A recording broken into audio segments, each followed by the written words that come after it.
వందనాలు తెలియజేస్తున్నాను. సంఘస్థులందరికీ కూడా నా వందనాలు తెలియజేస్తున్నానండి. పోయిన సంవత్సరం జరిగిన నవంబర్ నెల ఉపవాస కూడిక ప్రార్థనలో మేము ప్రేయర్లో మాకు స్థలం కావాలని పెడతాం జరిగింది. సంఘం అంతా మా గురించి ప్రార్థన చేశారు. దేవుడు కృప వల్ల డిసెంబర్ నెలలో మాకు స్థలం ఏర్పాటు చేసిన దేవాతి దేవునికి నా వందనాలు తెలియజేస్తున్నాను. మా పిల్లల విషయంలో కూడా, చదువు విషయంలో కూడా సంఘంలో ప్రత్యేకంగా ప్రార్థన పెట్టడం జరిగింది. ఆ సంఘం అంతా బిడ్డల కోసం, ఎగ్జామ్స్ కోసం ప్రార్థన చేశారు. మంచి రిజల్ట్ ఇచ్చిన దేవాతి దేవునికి నా వందనాలు తెలియజేస్తున్నాను. కృపానిశ్చితం సంఘం మరింతగా బలపడాలని, అనేక ఆత్మలు చేర్చబడాలని, సంఘము సిద్ధపాటు కలిగిన సంఘంగా దీవించబడాలని కోరుకుంటున్నాను. ఇదే నా చిన్న సాక్ష్యం. దేవుడు దీవించిన గాక. మరి మేము సంవత్సరం నుంచి వస్తున్నామండి. మరి దేవుడు మరి నా పట్ల చేసిన కార్యం ఏంటంటే, మరి మా పాస్టర్ గారు ప్రతి నెల ఫస్ట్ బలారాధనకి ముందు సోమవారం నుంచి శనివారం వరకు కూడా మరి ఉపవాస ప్రార్థనలు పెట్టడం స్టార్ట్ చేశారండి. అయితే నేను ఈ ఉపవాస ప్రార్థనలో అయితే నేను దాదాపుగా ఉపవాసం ఉండి చాలా అవుతుంది. పెళ్లి కాకముందు ఉన్నాను, పెళ్ళైన తర్వాత అసలు చాలా తక్కువ అనమాట, అసలు ఉండలేకపోతున్నాను. అయితే ఇంక నేను పిల్లల విషయంలో మాత్రం నేను చాలా అంటే చాలా ఇబ్బంది పడుతున్నానండి. మరి మా హస్బెండ్ ఆర్మీలో చేస్తారు, మరి నాకు 3 పిల్లలు. అయితే పిల్లలని కానీ ఏదైనా అన్నీ నేనే చూసుకోవాలన్నమాట. పిల్లలకి ఒక్కరికి బాగాపోతే వరుసని అందరికీ బాగోదు. వాళ్ళని తీసుకురావటం, మళ్ళీ తగ్గ ఆయన తీసుకెళ్ళటం, ఇంక ఇదే అయిపోతుంది. నేనైతే ఎంతగానో వేదన పడుతున్నాను అనమాట. ఏంటి ప్రభా ఇలా జరుగుతుంది, ఏంటయ్యా నేను ఏమన్నా చేశానా, ఏంటి ప్రభా అని ఒకటే వేదన. ప్రార్థనకు వస్తున్నాను, ప్రార్థన చేస్తున్నాను, అయినా కానీ బిడ్డల విషయంలో ఇలా జరుగుతుంది ప్రభా అని ఒకటే వేదన పడుతున్నాను. అయితే పాస్టర్ గారు ఉపవాస ప్రార్థనలు పెట్టడం స్టార్ట్ చేసిన తర్వాత నేను అనుకున్నాను, అయ్యా ఇంత మట్టుకు నేనైతే ఉపవాసం ఉండటం లేదు కదా, ఉపవాసం ఉండి నేను ప్రార్థన చేసిన బిడ్డల కోసం నేను ప్రార్థించాలని ఒక తీర్మానం కలిగి ఉన్నానండి. అలా 7 దినాలు ఉపవాసం ఉన్నామండి. ఇప్పటి వరకు ఏదో లైట్గా అలా వచ్చేసి వెళ్ళటమే కానీ అంత సివియర్గా అయితే ఏమీ లేదండి. దేవుడు ఎంత గొప్ప కార్యం చేశాడంటే, ఆ వారం రోజు నేను ప్రతిష్ఠించుకున్నాను, దేవుడు నా పట్ల గొప్ప కార్యం చేశాడండి. అలాగే మరి నేను నూతన గృహం ఒకటి కట్టుకున్నాను, దానికి గ్రిల్స్ విషయంలో కూడా దేవుడు గొప్ప కార్యం చేశాడండి. మరి అలాగే మరలా 2nd మంత్లో మళ్ళీ నేను ఉపవాసం ఉన్నాను. మరలా దేవుడు ఆ వారం రోజులు పూర్తయ్యేలోపు దేవుడు గ్రిల్స్ విషయంలో గొప్ప కార్యం చేశాడు. 2 లక్షల రూపాయలండి. అతనే అన్నాడు, నీ దగ్గర ఉన్నప్పుడు ఇద్దామమ్మా అని చెప్పేసి అన్నాడు. నిజంగా ఎంత గొప్ప కార్యం చేశాడు, నేను అది అసలు మరవలేనిదనమాట. అలాగే నా భర్తకి మరి చేసే ఓటానికి ప్రమోషన్ విషయంలో సంఘమంతా ఎంతగానో ప్రార్థించి ఉన్నారు, నేను కూడా ప్రార్థించాను, మా సంఘం పాస్టర్ గారు ప్రార్థించి ఉన్నారు. మరి నా భర్త మరి ప్రమోషన్ విషయంలో గొప్ప కార్యం జరిగించాడు. మళ్ళీ రీసెంట్గా మరలా ఒకసారి రాశాడండి, దాంట్లో 40 వచ్చిన మార్కులు. మరి నెక్స్ట్ మరలా క్వాలిఫై అవ్వాలని చెప్పేసి నేను కూడా ప్రార్థన చేశాను. మరలా మొన్న జూన్ 12 ఎగ్జామ్ రాశారండి, అది ఆన్లైన్ ఎగ్జాము. దేవుని కృపను బట్టి దేవుని చేసిన గొప్ప కార్యం ఏంటంటే, నేను పాస్టర్ గారికి కూడా ఫోన్ చేసి చెప్పాను, మా వదినలో కూడా చెప్పానండి, ప్రేయర్ చేయండి ఇలా ఎగ్జామ్కి వెళ్తున్నారని. దేవుని కృపను బట్టి 70 మార్కులు వచ్చినాయండి. హల్లెలూయా, హల్లెలూయా, హల్లెలూయా. కార్యాలు అలాంటివండి. నెక్స్ట్ ఇయర్ కూడా మరి ప్రమోషన్ రావాలి. మరి నా కుటుంబంలో దేవుడు ఎన్నో గొప్ప కార్యములు చేశాడండి. ఆయన మరి ఆత్మీయ స్థితిలో ఇంకా ఎదిగేలాగన మరి నేను కృపానిధి సంఘానికి వచ్చి ఇంకా ఎంతగానో అభివృద్ధి పొందాలని, ఇంకా ఆత్మీయ స్థితిలో ఎదగాలని కోరుకుంటున్నానండి. మరి ఇదే నా చిన్న సాక్ష్యము. మరి సంఘం అంతా కూడా నా గురించి, నా కుటుంబం గురించి ప్రార్థించవలసిందిగా కోరుచున్నాము. దేవుడి సాక్ష్యమును దీవించును గాక. మరి అందరూ కళ్ళు మూసుకున్నట్లయితే ప్రార్థన చేసుకుందాం సాక్ష్యాల కొరకు. పరిశుద్ధుడా, కృపా కనికరము కలిగిన మా యేసయ్య, నీ ఘననామములకు వందనములు, స్తోత్రములు, స్తుతులు, ప్రణతులు నాయన. ఇదిగో నా ప్రభా, ఇంతవరకు నా తండ్రి నాయన క్రమముగా మర్యాదగా మీరు జరిగించుకుంటున్న విధానములకే నీకు వందనములు నాయన. పాటల ద్వారా మీరు మహిమను తెచ్చుకున్నారు నా ప్రభా. ఇదిగో నిలవబెట్టి ఒక్కొక్క బిడ్డనే నా ప్రభా సంవత్సరము మొదలుకుని సంవత్సరాంతం వరకు నాయన వారి యొక్క కుటుంబంలో చేసిన మేలులను నా తండ్రి, సంఘములో నా తండ్రి నాయన నీ బిడ్డలు నాయన అయా చెప్పుకొని ఉన్నారు నా ప్రభా. హృదయ అంతరంగములు, ఆలోచనలు, మనసెరిగిన నా యేసయ్య వీళ్ళందరినీ మీరు దీవించండి నాయన. ఇంకా నీ కృపలో బలపరచండి నాయన. ఇంకా ఇంతకన్నా ఇంకా గొప్ప సాక్ష్యాలు మేము వినాలి నా ప్రభా. అట్టి అనుభవాన్ని మా సంఘంలో ఉన్న ప్రతి బిడ్డకి యేసు నామములో అనుగ్రహించండి నాయన.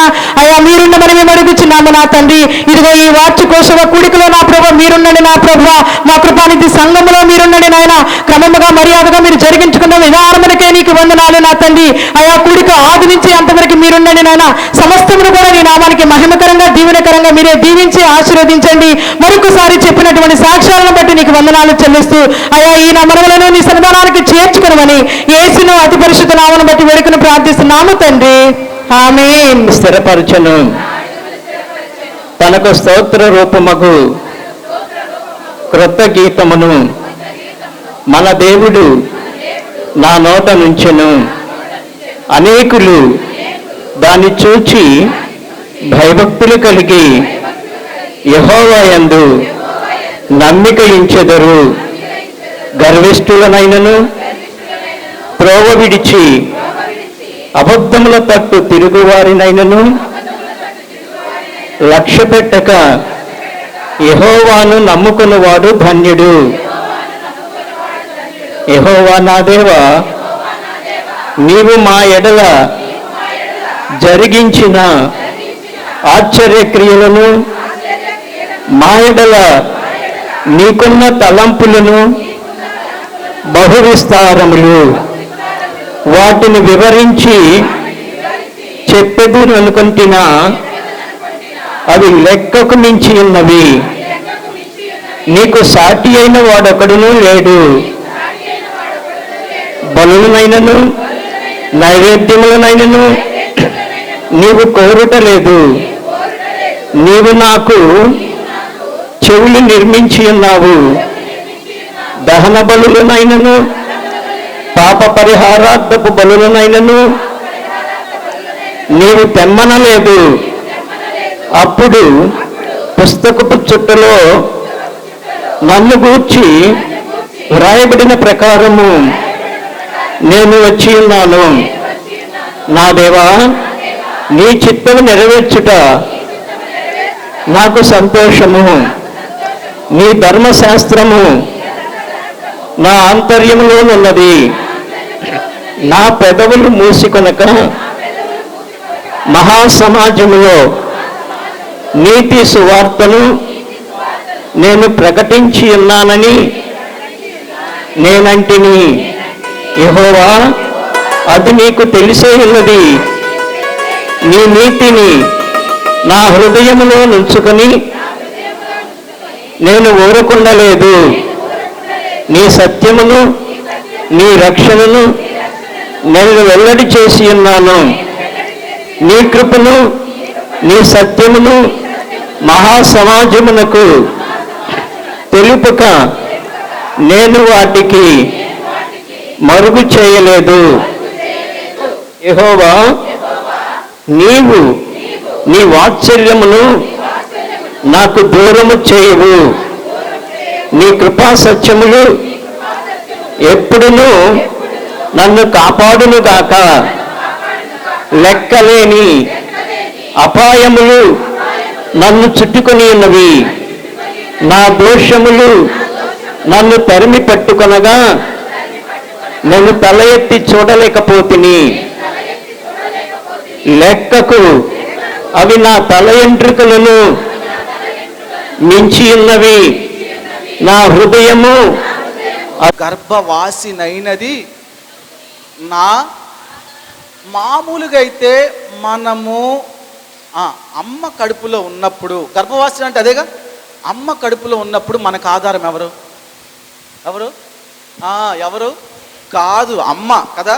నీకు తెలిసి ఎవరే? అమ్మే. కానీ కీర్తనకారుడు చెప్తున్నాడు, నా ఆధారం ఎవరు తెలుసా? యేసయ్య. ఆయనకి గర్భంలో ఉండగానే తెలిసిందా? గర్భంలో ఉండగానే తెలిసిందా? ఆయనకి ఎవరు చెప్తున్నారు ఈ మాట?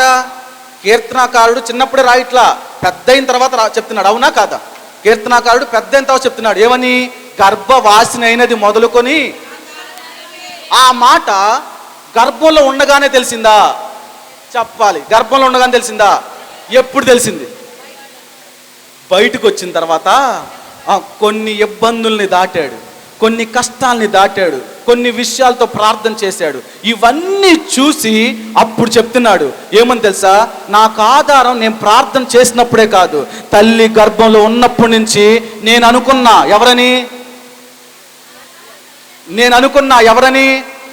మా అమ్మ ఆధారం అనుకున్నా. కానీ నాకు ఇప్పుడు అర్థమవుతుంది, మా అమ్మ కాదు నాకు ఆధారం. Praise Lord. నా ఆధారం ఎవరు? యేసయ్య. Praise Lord. హల్లెలూయా. మీరు ఎప్పుడైనా ఒక పండును కోసుకొని తిన్నారా? చెప్పండి. ఏం పండు తిన్నారు? కుర్చీలో కూర్చున్న వాళ్ళు చెప్పండి అమ్మా. పక్కింట్లో కాదు, మీ ఇంట్లో పెరిగినాయి. కోసుకొని తిన్నారా? యాపిల్, జాంకాయ కోసుకొని తిన్నావు. హల్లెలూయా. వెరీ గుడ్, మంచిది. అయితే ఈ జామ పండుకి ఆధారం ఏంటి? చాలా జాగ్రత్తగా చెప్పాలి. ఈ జామ పండుకి ఆధారం ఏంటి? చెట్ట, వేర, కొమ్మల, వేర్లా? అబ్బా, మన సంఘంలో ఉన్న స్పెషాలిటీ ఇదే. ఏసే రక్తం చెయ్యం, హల్లెలూయా. ఆ పండుకి ఆధారం ఏంటి? కొమ్మ, ఆకుల, ఏంటండి? వేరుగా ఉన్నప్పుడు ఫలం వచ్చిందా? వచ్చిందా? మా పురుషులు ఏం మాట్లాడలేదండి. వేరుగా ఉన్నప్పుడు ఫలం వచ్చిందా? రాలా. ఒకవేళ ఫలముగా అయిన తర్వాత ఫలము నోరొచ్చి చెప్పాలంటే నా ఆధారం నా రంగు, నా ఆధారం నా స్వీట్నెస్, నా ఆధారం ఇప్పుడు నేను అందరిని అట్రాక్ట్ చేస్తున్నానే, అది నా ఆధారం అంటే ఓకేనా? ఏం చెప్పాలి? నేను ఇలా పండు అయ్యానంటే, ఎంత చక్కగా ఉన్నానంటే ఇప్పటిది కాదు, ఇది ఆ రోజు విత్తనం నా ఆధారం. ప్రైజ్ లార్డ్, హల్లెలూయా. ఈరోజు యేసయ్య నీతో నాతో చెప్పేది. మనం అనుకుంటాం తల్లి గర్భం నుంచి బయటకు వచ్చేసి బాగా ఆమ్మని తినేస్తున్నాం, బాగా వెళ్ళిపోతున్నాం. కాదు, నీకు ఒక ఆధారం ఉంది. ఎవరు తెలుసు? ఆయన యేసయ్య. Praise lord. రోమీయులకు రాసిన పత్రిక 4వ అధ్యాయము 18వ వచనం. ఈ వాక్యం చదివితే మీకు అర్థమైంది.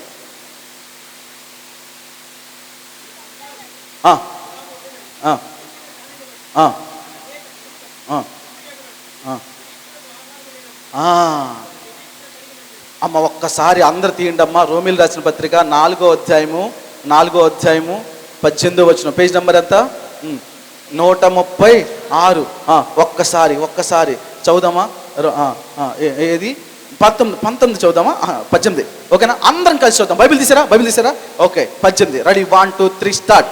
నీ సంతానము ఎలాగు ఉండునని చెప్పిన దానిని బట్టి తాననేక జనములకు తండ్రి అగునట్లు గట్టిగా అతడు నిరీక్షణ కలిగి అబ్రహాము కంట నిరీక్షణకు చెప్పాలి నిరీక్షణకు ఆధారం లేనప్పుడు నిరీక్షణ కలిగి నిరీక్షణకు ఆధారం లేనప్పుడు నిరీక్షణ కలిగి. ఇందాక నేను ఒక పండుని చెప్పా. ఆ పండుకు ఆధారం ఏంటి? కొమ్మ, లేకపోతే విత్తనం, వేర్లు, ఇవి ఆధారం. అవునా కాదా? అయితే అబ్రహాముకి అసలు విత్తనమే లేదంట, కానీ నమ్మాడంట. Praise lord. నిరీక్షణకు ఆధారం లేనప్పుడు ఏం కలిగి నమ్మాను? నిరీక్షణ కలిగి నమ్మాను. ప్రైజ్ లార్డ్, హల్లెలూయా. మన ప్రసంగాంశం ఏంటండి? ఒక తండ్రి ఈ కొండ మించి ఆ కొండ మీదకి ఒక పెద్ద తాడేసాడంట. రోప్ ఏంటిది? తాడేసాడు. ఆయన ఈ కొండ మించి ఆ కొండకి ఆ రోప్ పట్టుకొని, తాడు పట్టుకొని ఇలా వేలాడుతూ ఆ కొండకి వెళ్ళాడంట. మళ్ళీ ఆ కొండ నుంచి ఈ కొండకు వచ్చాడంట. అర్థం నేను చెప్తుంది? ఒక తండ్రి ఒక రోప్ ఈ కొండ మించి ఆ కొండ మీదకి వేసి యువతల నుంచి అవతలకి వెళ్ళి మళ్ళీ అవతల నుంచి, అది చూసిన అందరూ చప్పట్లు కొట్టారంట, ఏలలు కొట్టారంట. అబ్బా, భలే చేసావు అన్నారంట. అయితే ఆయన యువతలకు వచ్చిన తర్వాత ఒక మాట అన్నాడంట. ఏమనంటే, నాతో ఎవరైనా వస్తారా, నేను తీసుకెళ్తా ఇప్పుడంటే ఏలలు కొట్టిన వాళ్ళు, చప్పట్లు కొట్టిన వాళ్ళు వీళ్ళందరూ సైలెంట్గా చూస్తున్నారంట. ఇదేంటి, నమ్మలేదా? నమ్మాం. నేను అటు వెళ్ళి రాలేదా? వెళ్ళొచ్చా. మరి మీరెందుకు రారు అంటే, ఏమో మేము రాము. అప్పుడు ఒక చిన్న పిల్లోడు వచ్చాడంట. చిన్న పిల్లోడు వచ్చి నేను వస్తా అన్నాడంట.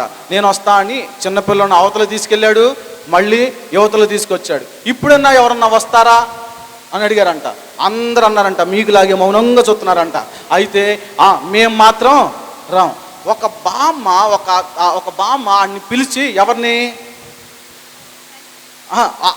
ఒక పిల్లోని, అదే వెళ్ళొచ్చాడే, ఆయనతో పాటు ఇంకో పిల్లోడు వెళ్ళొచ్చాడే, ఆ పిల్లోని పిలిచిందంట. పిలిచి, నీకు భయమే లేదా అందంట. ఏంటి, నీకు భయమే లేదా అంటే, నాకు భయం వేసింది అన్నాడంట. మరి ఎందుకు వెళ్ళా అంటే, ఆయన మా డాడీ. ఎవరు? ఆయన మా తండ్రి. ప్రైజ్ లార్డ్, హల్లెలూయా. ఈరోజు పిల్లోడిని అడిగితే చెప్తాడు, నేను కొండ మీదకి వెళ్తున్నానా, రోప్ మీదకి వెళ్తున్నా అవసరంలా, నా ఆధారం ఎవరు తెలుసా? ఆ పిల్లోడు చెప్తాడు, నా ఆధారం నాకెవరు తెలుసా? తండ్రి. నన్ను బాగా తీసుకెళ్తాడని నాకు తెలుసు. తీసుకెళ్ళాడు, తీసుకొచ్చాడు. మిగతా వాళ్ళు ఎందుకు వెళ్ళలేకపోయారు? గమనించండి. నువ్వు ఆధారం చూపించాలంటే ముందు నిరీక్షణ కలిగి ఉండాలి, విశ్వాసం కలిగి ఉండాలి. Amen, praise lord. ఈరోజు యేసు ప్రభువు నీతో నాతో చెప్తుంది నువ్వు ఆయన ఆధారం చేసుకోగలిగితే, ప్రైజ్ లార్డ్, ఆయన్ని కనుక నువ్వు ఆధారం చేసుకోగలిగితే ఎన్ని కష్టాల నుంచైనా దాటించగలడు ఆయన, ఎన్ని ఇబ్బందుల నుంచైనా దాటించగలడు ఆయన. మన ఆధారం ఇప్పుడు వరకు తల్లిదండ్రులు అనుకుంటామేమో, కాదు. మన ఆధారం చెప్పాలి, మన ఆధారం యేసయ్య. అబ్రహాముకి వాగ్దానం ఇచ్చాడంట, ఎవరిని ఇస్తానని. అందరూ చెప్పట్లేదు, తెలుసా తెలీదా? ఎవరిని ఇస్తా అని. 75వ సంవత్సరం, 20 సంవత్సరాలు దాటి పెళ్ళయిన తర్వాత 1 సంవత్సరంలో పిల్లలు పుట్టకపోతే పళ్ళన్నీ ఊడిపోయిన ముసలమ్మ కూడా అంది. అమ్మా ఏమన్నా విశేషమా? విశేషం. ఫంక్షన్కి వెళ్తే ముందు అడిగే మాట ఏంటిది? 5 సంవత్సరాలు దాటిందంటే ఫంక్షన్కి వెళ్తారా? పిల్లలు పుట్టకుండా 5 సంవత్సరాలు దాటిందా ఫంక్షన్ వెళ్తారా? 10 సంవత్సరాలు వెళ్తారా? వెళ్ళరు. కానీ 75 సంవత్సరాలప్పుడు పిల్లలు లేక దేవుడు వాగ్దానం చేశాడు. ఏమని తెలుసా? నేను ఆకాశాన్ని చూడు, నక్షత్రాల వల్లే, కింద ఇసుకను చూడు, ఇసుక రేణి వల్లే. దేవుడు వాగ్దానం చెప్తే జరిగిద్దా జరగదా? గట్టి చెప్పు. నిదానం చెప్పిన దేవుడు వాగ్దానం జరిగిద్దా జరగదా? అబ్రహాంకి వాగ్దానం ఇచ్చాడు, ఇచ్చి సంవత్సరం అవుతుంది, జరిగిందా జరగలేదా?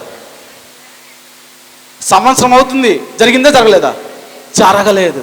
2వ సంవత్సరం అవుతుంది, జరిగిందా జరగలేదా? 3వ సంవత్సరం జరిగిందా జరగలేదా? ఇంకేమన్నా ఉండిద్దా?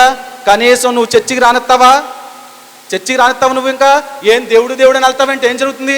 మీకు తెలుసా, అబ్రహాము వాగ్దానం జరగకపోయినను దేవుణ్ణి ఆధారం చేసుకున్నాడు. Praise lord. తద్వారా దేవుడు తన సమయంలో మార్గాలు తెరిచాడు. ఆమేన్. మార్గాలు తెరవడం మాత్రమే కాదు, దేవుని మహాకృపలో ఇస్సాకును తీసుకొచ్చాడు.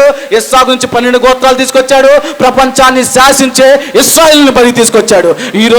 ఈరోజు మనము వాక్యం వింటున్నప్పుడు అబ్బా బాగుందనిపించింది, మనము వాక్యం చదువుతున్నప్పుడు చాలా బాగుందనిపించింది, పాటలు విన్నప్పుడు చాలా బాగుంటుంది. అయితే నీ జీవితంలో యేసయ్యను నువ్వు ఆధారం చేసుకుని ఉండాలి.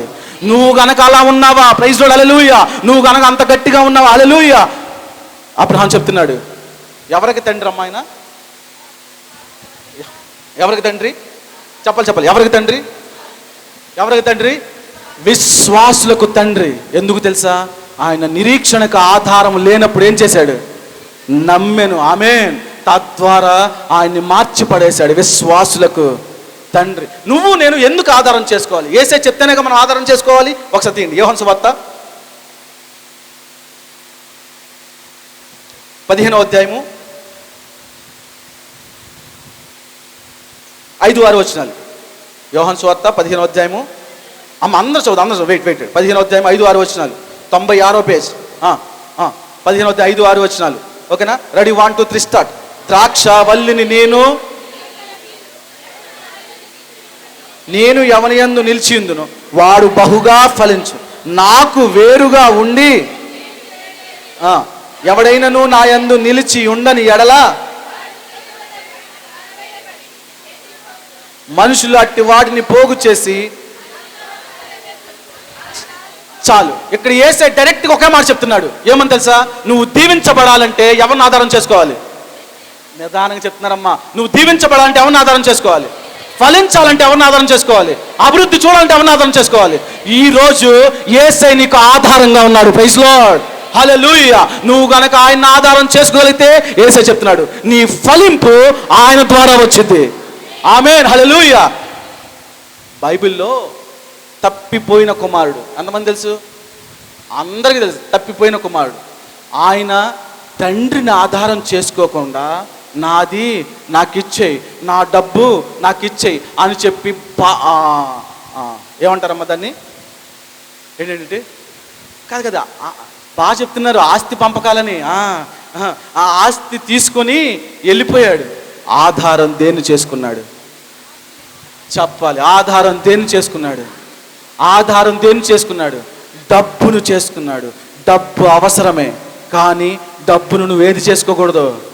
చెప్పాలి. డబ్బును ఏది చేసుకోకూడదు? ఆధారం తద్వారా తద్వారా పందుల పొట్టు తినటానికి వెళ్ళినప్పుడు అక్కడ ఒక మాట ఉండిద్ది. లూకాసు వార్త 15వ అధ్యాయంలో అతడు పందుల పొట్టు తింటున్నప్పుడు అక్కడ చదవండి, ఆ మాట చదవండి.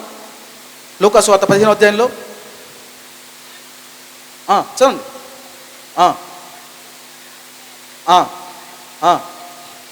ఇయ్యలేదు. అయితే చెప్పాలి, ఆ మాట చదవండి, ఆ మాట చదవండి. ఏది 17వ వచనం. Ready, 1 2 start. అయితే మరలా అయితే ఏంటి ఇక్కడ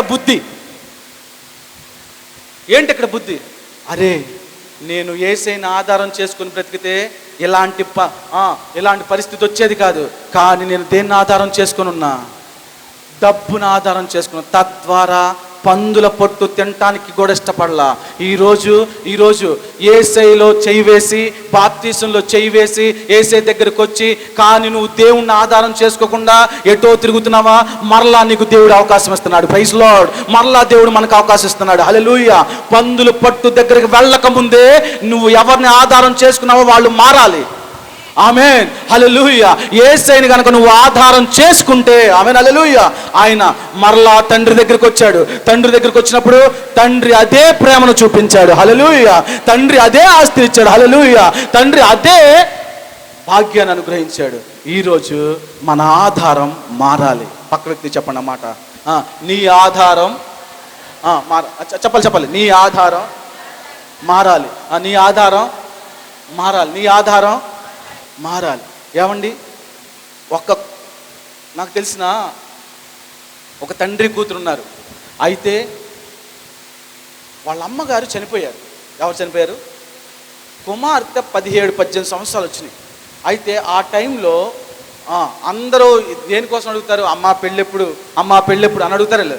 మీకు తెలుసండి, పెళ్ళి చెయ్యాలంటే ఆధారం ఎవరు మిగిలి ఉన్నారు? చెప్పాలి, ఎవరు మిగిలి ఉన్నారు? తల్లి చనిపోయింది. ఎవరున్నారు? కష్టపడినా ఇష్టపడినా వద్దన్నా కానీ కుమార్తెకి ఆధారం ఎవరు? చెప్పాలి, కుమార్తెకి ఆధారం ఎవరు? తండ్రి. ఈ పెళ్లి బాధ్యత ఎవరు తీసుకోవాలి? అందరూ చెప్పట్ల. పెళ్లి బాధ్యత ఎవరు తీసుకోవాలి? మీకు తెలుసా, ఆ తండ్రి అన్నాడు, నీ పెళ్లి నేను చేయను, నువ్వు ఎటో కటు వెళ్ళిపో, నా వల్ల కాదు అని చెప్పి వదిలేశాడు. ఆధారమైన వాడే ఏం చేశాడు? మీకు తెలుసండి, ఆమె గారు, ఆ సిస్టర్ గారు వేరే వెళ్ళొచ్చు, వేరే మార్గంలోకి వెళ్ళొచ్చు, వేరేగా చేయొచ్చు. కానీ ఆమె చర్చికి వచ్చి దేవుని దగ్గరే మొరపెట్టింది. మీకు తెలుసండి, యేసయ్య మహాకృప వలన అసలు ఆమెకి ఆధారం ఎవరు? ఫస్ట్ పెళ్లి చేయాలంటే ఆధారం ఎవరు? ఈ లోకంలో ఎవరు ఆధారం? తండ్రి ఆధారం. ఆధారం అవ్వాల్సిన వాడు ఏం చేశాడు? వదిలేశాడు. తద్వారా ఆమె ప్రార్థన చేసింది, గోజాడుతుంది. ఏంటి ప్రభు? మీకు తెలుసా, అంత మాత్రమే కాదు, తల్లిదండ్రులు లేరని చెప్పి ఆమెను చులకనగా మాట్లాడేవాళ్ళు, ఎట్లా పడితే అట్లా ఈవ్ టీజింగ్ చేసేవాళ్ళు. ఎక్కడ తెలుసా? చర్చిలో కూడా. కానీ ఆమె ఎటు ఇదవలా. నా ఆధారం ఎవరు? నా తండ్రి లేకపోయినా నాకెవరున్నారు? యేసే ఉన్నాడు. మీ అందరూ అన్నారు, ఎవరో ఒకరిని చూసి పెళ్లి చేసుకోమ్మా, ఆమె అనేది ఏమవుతుంది, నా యేసే నాకు సంబంధం చూస్తాడనేది. ప్రైజ్ లార్డ్, హల్లెలూయా. 1 సంవత్సరం 2 సంవత్సరాలు అయింది. ఒక కానిస్టేబుల్ చర్చికి వచ్చే కానిస్టేబుల్ ఆమెను చూసి ఆమె యొక్క విశ్వాసం చూసి, నేను మిమ్మల్ని పెళ్లి చేసుకుంటా అండి పాస్టర్ గారు అంటే యేసే మహాకృపల్లా చేసుకుంది. చెప్పేటప్పుడు ఈయనకు కూడా డ్రింకింగ్ హ్యాబిట్ ఉంది, మీ నాన్నకు కూడా డ్రింకింగ్ హ్యాబిట్ ఉంది. మీ నాన్న ఏం చేశాడు, ఈయన కూడా ఏం చేస్తాడు? వదిలేస్తాడు అని చెప్పంటే ఆమె యేసే చూపించాడు, యేసే చేస్తాడు అని చెప్పి ఆయన గారిని చేసుకుంది. చందు అనే అతన్ని చేసుకున్న తర్వాత దేవుని మహాకృప వల్ల ఈమె ఎవరిని ఆధారం చేసుకుంది? ఎవరిని ఆధారం చేసుకుంది? యేసేని ఆధారం చేసుకుని. అందరూ అన్నారు వీళ్ళు విడిపోతారని. కానీ ఆమె ప్రార్థన, ఆమె యొక్క విశ్వాసం ఆ భర్తని మార్చింది. ఆ భర్తను మార్చడమే కాదు, తద్వారా ఆ కానిస్టేబుల్ ఎగ్జామ్స్ రాసి ఈరోజు CA పొజిషన్లో ఉన్నాడు. Praise lord. అప్పుడు ఆ తండ్రి చెప్తాడు, ఏమని తెలుసా, ఆమె గారు సాక్ష్యం ఇచ్చి చెప్పింది, నా తండ్రిని ఆధారం చేసుకున్న ఇంత మంచి సంబంధం తీసుకొచ్చేవాడు కాదు, కానీ నేను ఎవరిని ఆధారం చేసుకున్నా? గట్టిగా ఎవరిని ఆధారం చేసుకున్నా? ఈరోజు మనుషుల కన్నా, రాజుల కన్నా, నీ కుటుంబస్తుల కన్నా ఎవరిని ఆధారం చేసుకో? అబ్రహాముకి ఇచ్చిన దీవెనలు నీకు ఇవ్వగలడు. Praise lord. ఇస్సాకుకి ఇచ్చిన ఆశీర్వాదం నీకు ఇవ్వగలడు. హల్లెలూయా. మన ఆధారం ఎవరు? సరిపోలే. మన ఆధారం ఎవరు? పక్కన వాళ్ళు చెవులు గింగురు మనాలండి. మన ఆధారం ఎవరు? కొంతమంది ఎన్ని చేసిన నువ్వు అంటున్నా కాదు. మన ఆధారం ఎవరు?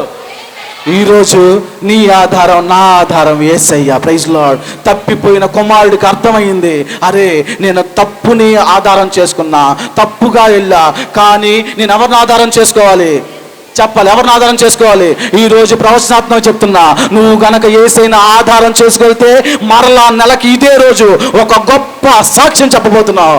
ఆమేన్. ఈరోజు నీ ఆధారం ఎవరు? హల్లెలూయా.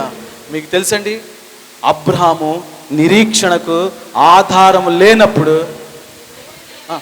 నిరీక్షణకు ఆధారం. ఎంతమంది బైబిల్ తెచ్చారు? పైకి ఎత్తు. బైబిల్ ఎంతమంది తెచ్చారు? పైకి ఎత్తు. నీ బైబిలేనా? ఓకే. ఎంతమంది బైబిల్ తెచ్చారు? పైకి ఎత్తు. అబ్రహాము చేతిలో ఆ బైబిల్ ఉందా? చెప్పాలి. బైబిల్ పైకి ఎత్తండమ్మా. బైబిల్ మోయటం కూడా ధన్యతే, దేవుడు జీతం ఇస్తాడు.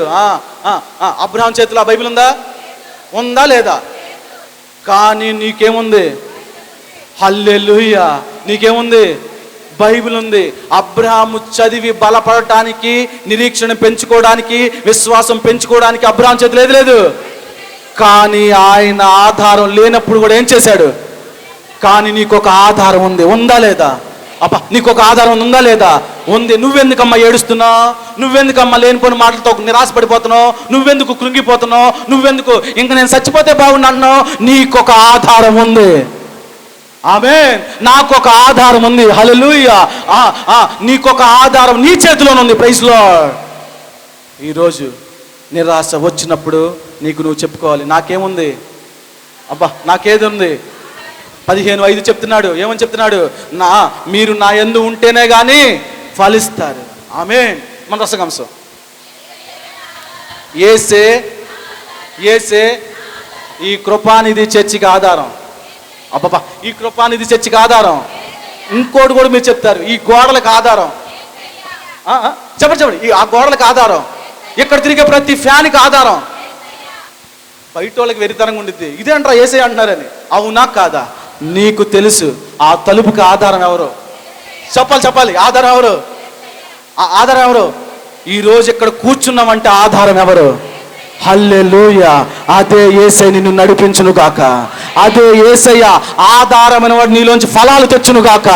హల్లెలూయా.